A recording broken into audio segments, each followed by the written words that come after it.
Que o Estado brasileiro é ineficiente, isso nem precisa dizer.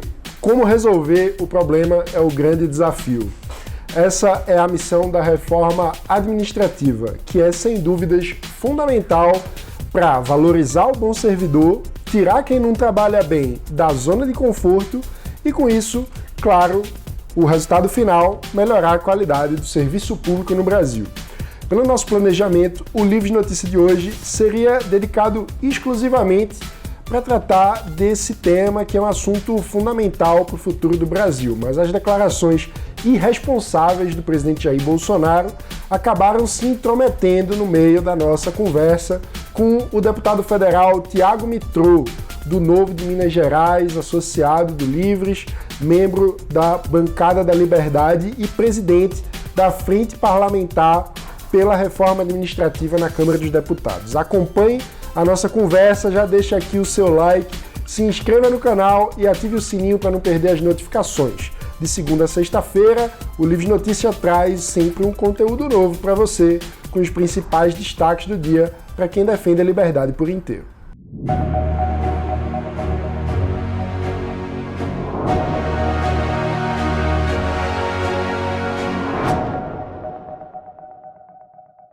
Hoje vamos conversar com o melhor deputado federal do Brasil em 2019, segundo o ranking dos políticos. Tiago Mitrô, filiado ao Partido Novo de Minas Gerais, associado do Livres, membro que muito nos orgulha na Bancada da Liberdade.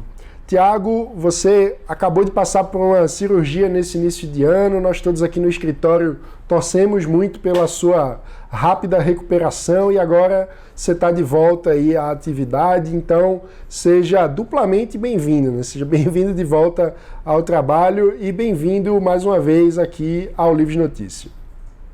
Muito obrigado, estamos 90% recuperados aqui, prazer falar aqui com você e com a turma do Livres. Bom dia a todos. Tiago, a ideia original no programa de hoje era tratar sobretudo da reforma administrativa. O que todo mundo sabe, na avaliação do Livres, o trabalho da Bancada da Liberdade é uma reforma fundamental para o país e assumiu prioridade na agenda pública desde a aprovação da reforma da Previdência no ano passado.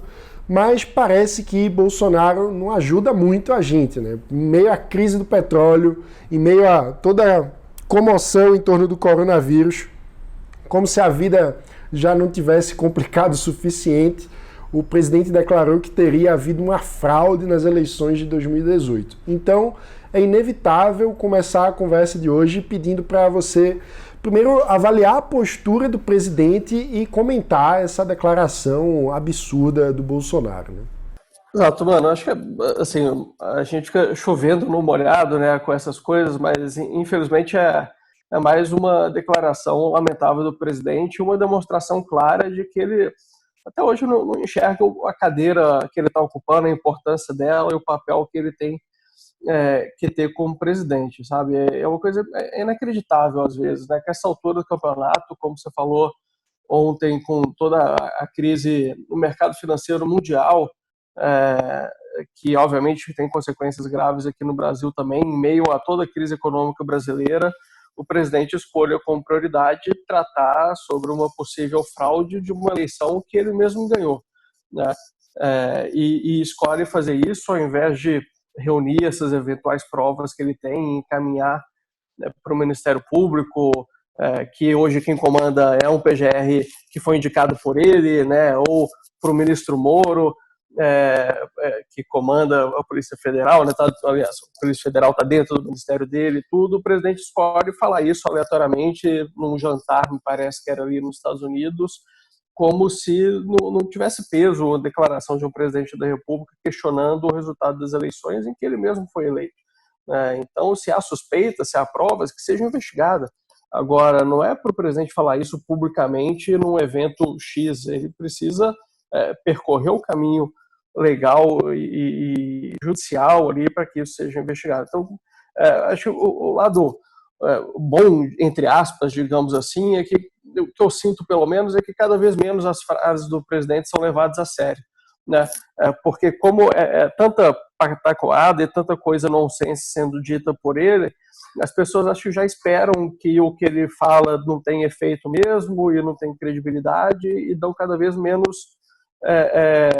talvez, importância para aquilo. Mas, por outro lado, a gente não pode deixar virar normal um presidente da República constantemente atacar instituições e colocar em xeque o jogo eleitoral, o que quer que seja no Brasil, no caso de ontem, as eleições de 2018, né? Então, acho que é uma pena e demonstra que o Bolsonaro não está à altura do cargo, que é algo que o Livres, há muito já falava. Tá certo que a alternativa era péssima também, de uma instituição antidemocrática que é o PT, mas a gente precisa construir uma alternativa para isso, porque senão a gente vai ficar refém ainda muito tempo de um presidente inconsequente, que é o caso. Pois é, Tiago. Como a gente falou, você acabou de voltar a Brasília após algumas semanas se recuperando da cirurgia que você fez.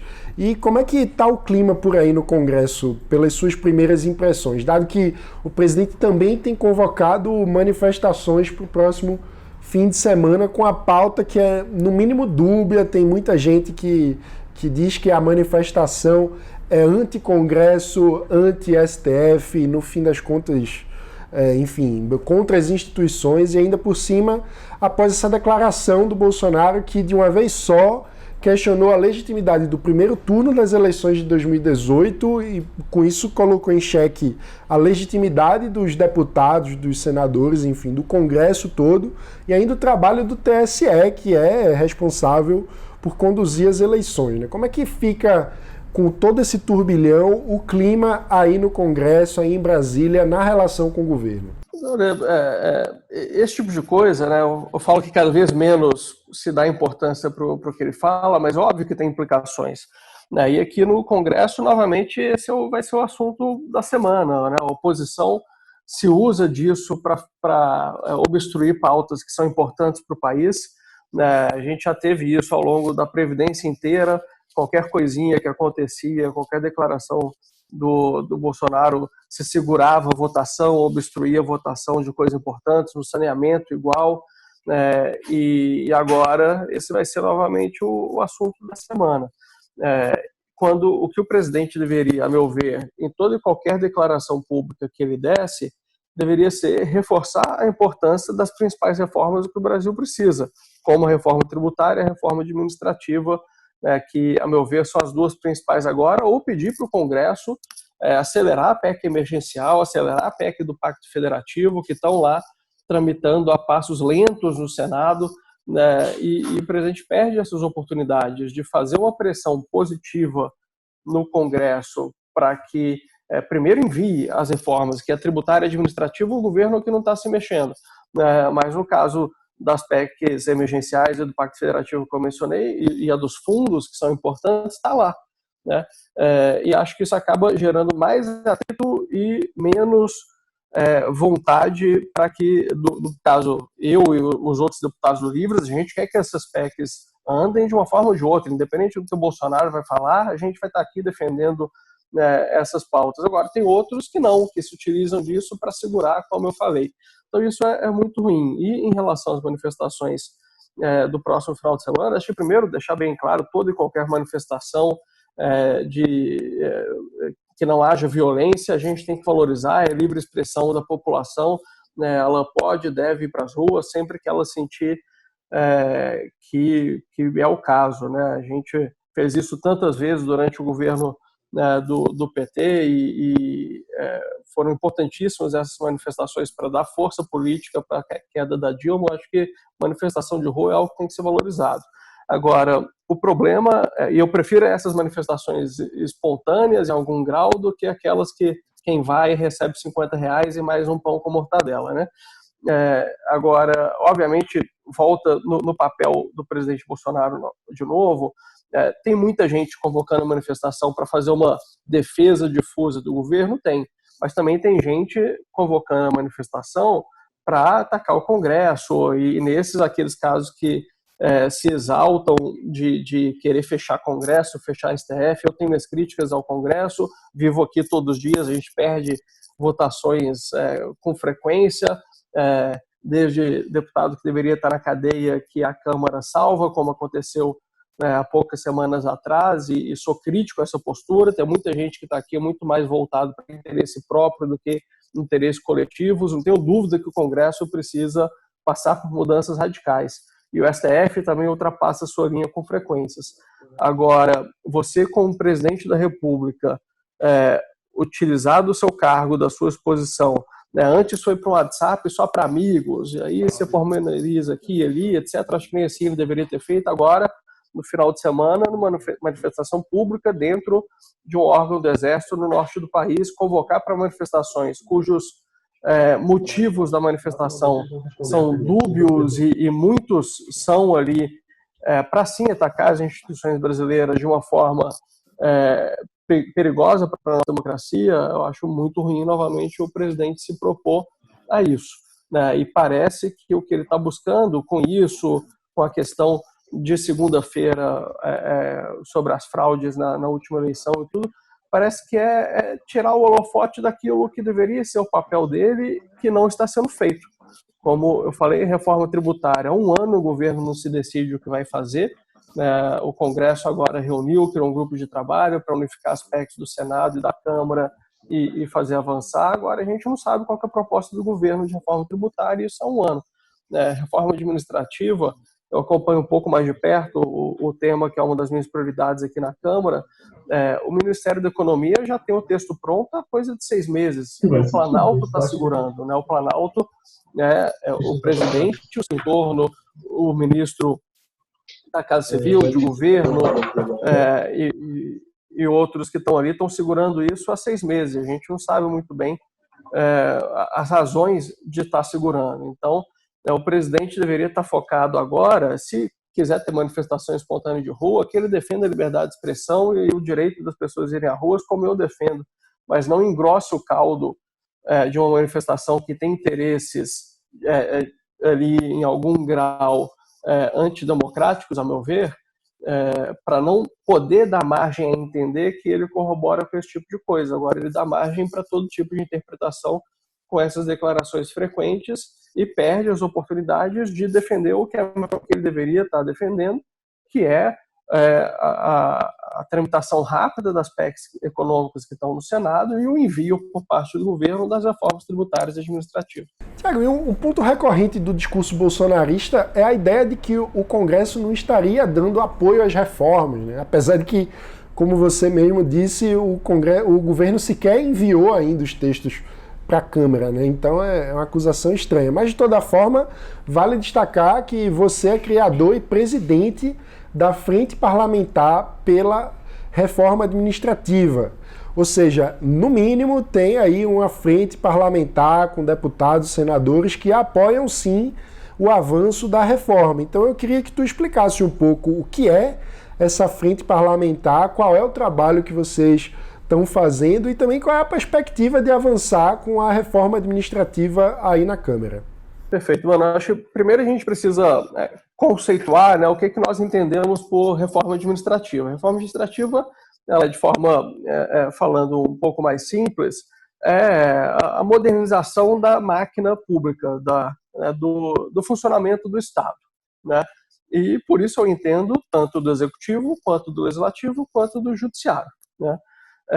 E essa modernização do Estado, ela passa por diferentes frentes. Ela tem desde um papel ali de desburocratização, digitalização de serviços e por aí vai, um papel de implementação de gestão de resultados dentro do serviço público brasileiro e um papel também ali de mudar a forma como o governo e o setor público em geral enxerga a gestão de pessoas. É muito defasado, e não é só defasado em relação à iniciativa privada, é defasado em relação ao serviço público de inúmeros outros países do mundo, né?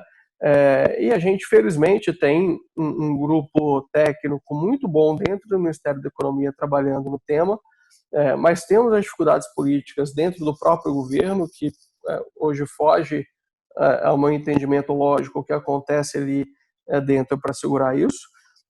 E a gente tem que, dentro do parlamento, onde vai tramitar qualquer proposta que venha do governo, também propostas que venham a ser apresentadas pelo próprio parlamento, a gente precisa se mobilizar e amadurecer a discussão do tema, né?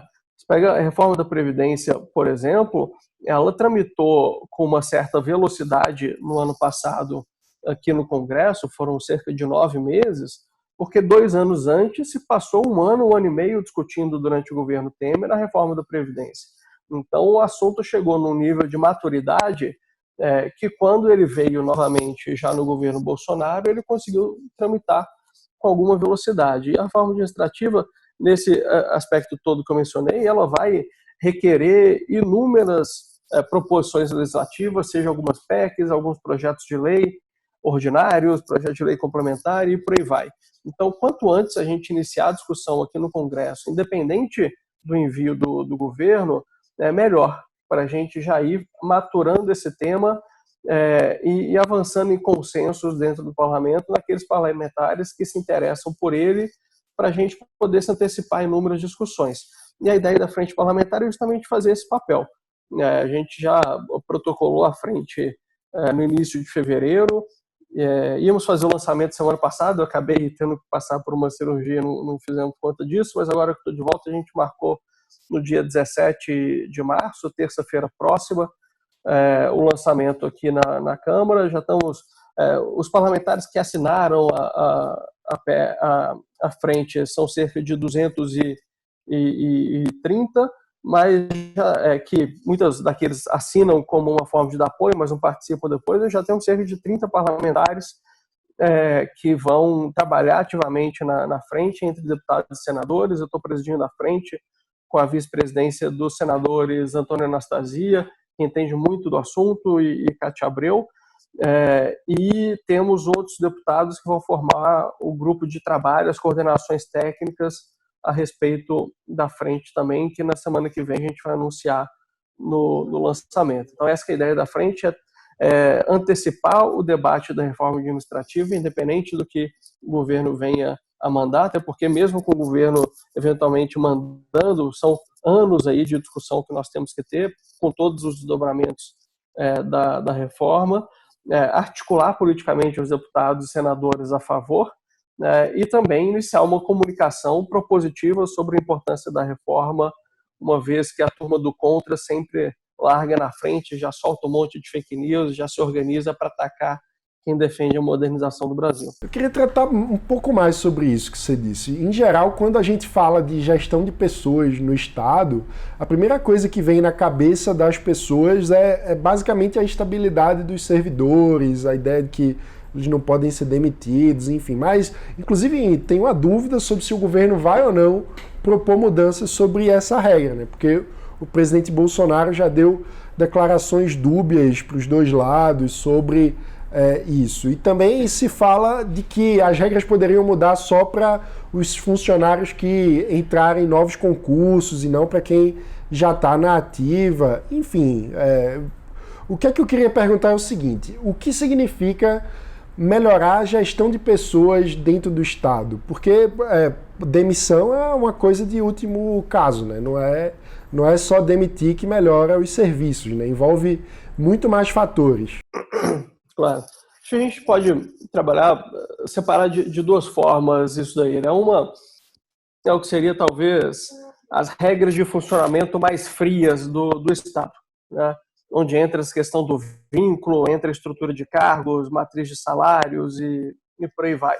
Hoje a gente tem no Brasil o que se chama do regime jurídico único, o RJU, né? Onde todo servidor público concursado, quando ingressa no serviço público, ele tem acesso ao mesmo vínculo empregatício com o Estado, independente de qual for a carreira, e esse regime jurídico único prevê estabilidade plena para todo e qualquer servidor, né? Que não existe parâmetro no mundo hoje de país desenvolvido ou país moderno que tenha essa magnitude da extensão da estabilidade.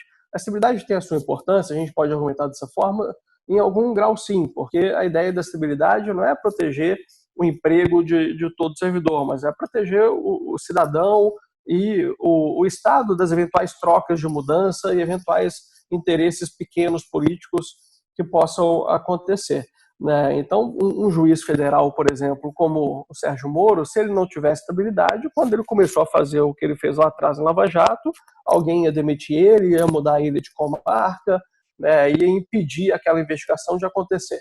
Então, nesse sentido, a estabilidade protege o cidadão, o que permitiu com que o Moro tivesse ali tranquilidade para poder investigar os políticos que ele investigou, né? Agora, você tem inúmeros outros casos, né? E aqui a gente está falando do que normalmente se fala das carreiras típicas de Estado, né? O policial, o juiz, o fiscal e por aí vai.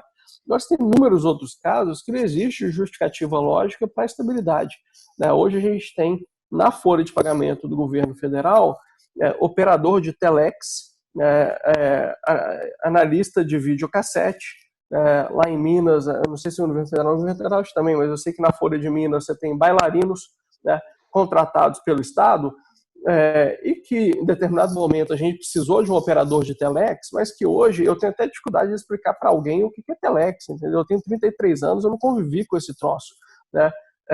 Videocassete eu ainda lembro, ainda tem um vídeo lá na casa dos meus pais que eu olho para aquilo e falo, gente, um dia eu assisti filmes nisso, né? Mas hoje não precisa mais de um operador de videocassete no Estado, né? Então, nesse caso, a estabilidade não protege o cidadão, pelo contrário, ela prejudica o cidadão, porque ela onera o Estado, né? E quem está pagando essa conta sou eu, é você, é todo mundo aqui no Brasil. Então, a gente trata a estabilidade como uma vaca sagrada aqui no Brasil, mas acho que tem que se discutir. Em paralelo a isso, uma discussão das próprias carreiras, né? Porque hoje você tem 299 carreiras oficialmente no governo federal, tá? Mas que na prática são umas 600 ou mais, porque você tem uma carreira só que tem mais de uma matriz ali de salários, então no fundo são mais de uma carreira, e onde você tem também a precedência jurídica de que se eu prestei um concurso público para ser operador de telex, eu tenho que ser operador de telex até eu me aposentar ou eu morrer, porque senão é desvio de função do concurso que eu prestei, né? Então você tem tanta carreira hoje no Brasil que além de ser uma complexidade absurda, salários completamente fora da realidade de qualquer pessoa, esses operadores de telex eles ganham 25, 30 mil reais, tá, por mês. Não estamos só falando de ter um operador de telex ainda na folha de pagamento, nós estamos falando que o quanto eles ganham é um absurdo também.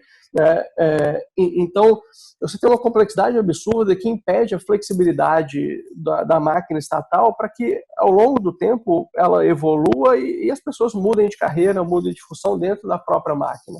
Em real, você pensar hoje que vai abrir um concurso e nos próximos 40 anos você vai precisar daquela mesma função específica. Então, a gente tem que mudar essa parte da estrutura de carreiras, de vínculos, de seleção, ser mais técnica a seleção, não só esse concurso público generalizado, e por aí vai. Muito bom. E no fim das contas, na ponta, isso também é muito importante porque tem total ligação com a eficiência do serviço público que é prestado ao cidadão, né, Tiago? Exatamente.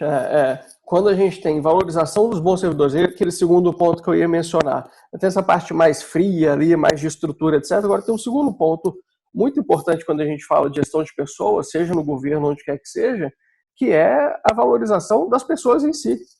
E por valorização de pessoas, não é aquilo que se entende, os sindicatos entendem, que é aumentar salário igual para todo mundo, que aí você valoriza as pessoas. Estou falando, você tem reconhecimento para quem está entregando, você tem servidores muito bons, aqui na Câmara eu convivo diariamente com inúmeros deles, e você tem os caras que estão empurrando as coisas com a barriga, que eu acho que são uma minoria, mas que são beneficiados toda vez que todo mundo é tratado igual dentro do governo. Você não tem plano de desenvolvimento individual, você não tem treinamentos que vão realmente te agregar, você não tem ali avaliações e progressões baseadas em mérito para que quem entregue mais seja reconhecido por aquilo, né? Então tem essa parte também ali de valorizar os servidores, especialmente o bom servidor que entrega um bom serviço para a população. O mundo, né, os economistas aprendem isso no primeiro dia de sala de aula, seja qual faculdade de economia que ele for. As pessoas reagem a incentivos, né? Então, a partir do momento que você tem incentivos dentro do setor público para o servidor, atrelado à melhoria da qualidade do serviço, né, isso impacta diretamente o cidadão. E hoje isso é inexistente no Estado. Então, a gente precisa também melhorar esses mecanismos de gestão e valorização do servidor público para que ele possa ter incentivos para prestar um melhor serviço de forma mais eficiente, com maior qualidade para a população, né, e com isso a máquina passar a gerar sozinha numa espiral positiva e não na espiral negativa que é a que existe hoje. Tem um desafio grande de implementação aí também. Como é que a gente consegue botar para rodar um mecanismo de avaliação do serviço público que seja eficiente de fato? Porque hoje em dia, muitas vezes, quando a gente fala de implementar avaliação do trabalho dos servidores, acaba caindo naquela história de que todo mundo tira 10, né? Porque um não quer, um servidor avalia o outro, todo mundo quer ficar bem com o colega, ninguém quer dar uma avaliação negativa, enfim. Em resumo, como é que a gente pode blindar o cidadão de acabar pagando a conta pelo corporativismo nesse tipo de avaliação? Aí você tem que aprimorar os mecanismos, né? Você pode ter tanto alguns mecanismos de, por exemplo, colocar obrigatoriedade de curva forçada dentro da avaliação. O que é a curva forçada? É aquela que você não pode dar 10 para todo mundo, você só pode dar 1 10, 2 9, 3 8, 4 7, daí você é obrigado a escolher quem vai ganhar o 10 e quem vai ganhar o 7. Né? Quanto você tem mecanismos de governança onde as avaliações sejam independentes, ter órgãos dentro do próprio governo que não estão no dia a dia de trabalho, que uma coisa é aquilo, o cara fica inibido, não vou dar 10 para o cara que senta do meu lado todo dia, ou dar 7 para ele, porque depois o cara vai começar a me boicotar e aí vai me prejudicar, vai ficar um ambiente chato, etc. Eu sou contra esse tipo de coisa, você devia ser transparente e franco com todo mundo. Agora, isso acontece. Outra coisa é você ter um órgão de avaliação independente, que não está no dia a dia de trabalho do servidor, mas que entra nessas horas de cuidar da valorização e do desempenho dos servidores e que vai conseguir fazer esse filtro melhor. E uma outra forma também é você ter indicadores de resultado. Não é você avaliar subjetivamente se fulano é um bom servidor ou um mau servidor, mas se aquele serviço está sendo prestado da forma que deveria. Em educação você tem avaliações periódicas de desempenho, em saúde se consegue medir desde questões de atendimento, índice de atendimento nos hospitais, nos postos de saúde, até questões maiores como mortalidade infantil, e mortes de mães em trabalho de parto, coisas assim. Então, você conseguiu reduzir a criminalidade em determinada região, diminuiu a mortalidade infantil, aumentou o IDEB, você valoriza onde isso aconteceu, e não dá bônus, não promove quem está num setor que há anos não melhora a qualidade do serviço público. Então, você ter essas metas finalísticas de resultado ajudam também a tirar essa subjetividade que você mencionou. Muito bom, Tiago. A gente espera que ao longo do ano a gente possa tratar muito desse assunto, tem vários aspectos para a gente tratar ainda, não caberia tudo num programa só. A reforma administrativa é uma pauta complexa, fundamental para o futuro do Brasil e quem sabe com ela a gente possa sonhar um dia com um serviço público no Brasil que se aproxime do padrão de excelência que existe em outros países, né? Eu lembro da Estônia, por exemplo, que conseguiu já digitalizar 100% dos serviços públicos para o cidadão. Hoje talvez seja demais a gente querer que a gente chegue nesse nível rapidamente, mas com certeza a gente pode avançar muito nessa área e o trabalho de vocês aí no Congresso, sem dúvida nenhuma, é fundamental para que esse avanço possa ser o maior possível, né? Então, ficam aqui nossos parabéns, nosso agradecimento. Obrigado pelo seu trabalho aí, tanto na frente parlamentar pela reforma administrativa, como também, claro, como membro da bancada da liberdade, né? Sempre ajudando Livres a avançar com pautas de liberdade. A propósito, a gente vai realizar daqui a pouco, aí na Câmara dos Deputados, o café da manhã do Livres, o café da bancada da liberdade, que vai ser dedicado completamente a esse tema, né? A gente vai debater a reforma administrativa com a duas presenças muito ilustres. O professor Marcel Justen, que é mestre e doutor em Direito Público pela PUC de São Paulo, foi professor titular da Faculdade de Direito da Universidade Federal do Paraná, tem um longo currículo, já ensinou em Yale, nos Estados Unidos, enfim, é um dos maiores especialistas brasileiros nesse assunto. E também vamos ter a presença do Paulo Ebel, que é o secretário responsável pela coordenação dos trabalhos relacionados à reforma administrativa no Ministério da Economia. Ele trabalha diretamente com o ministro Paulo Guedes e é também um liberal muito conhecido por todo mundo que milita no movimento há vários anos, foi diretor do Instituto Milênio, enfim, tem feito um grande trabalho como parte da equipe econômica aí do governo.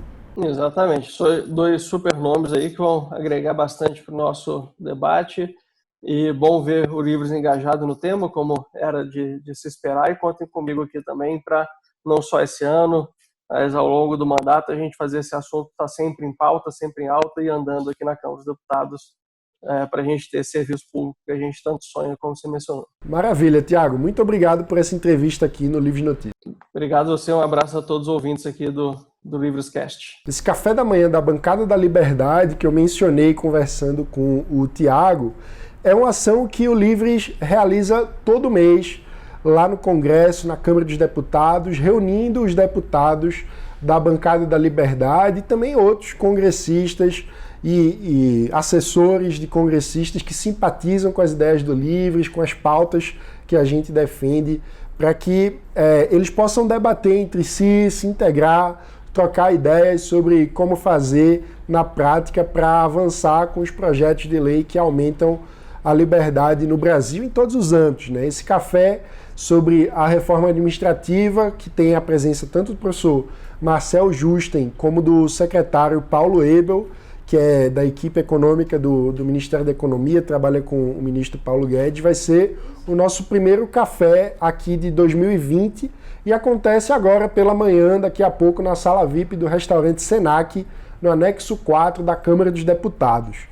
Para quem estiver em Brasília, basta chegar por lá e amanhã a gente conta aqui para você como é que foi esse encontro e as perspectivas para o avanço da reforma administrativa. Você fica sabendo aqui no Livres Notícia e no Livrescast para quem escuta a gente pelos agregadores de podcast. Então é isso, esse foi o Livres Notícia dessa quarta-feira, 11 de março de 2020. Deixa aqui o seu joinha, se inscreva no canal e ative o sininho para não perder as notificações, porque de segunda a sexta-feira o Livres Notícia traz sempre um conteúdo novo para você, com os principais destaques do dia para quem defende a liberdade por inteiro. Obrigado e até amanhã.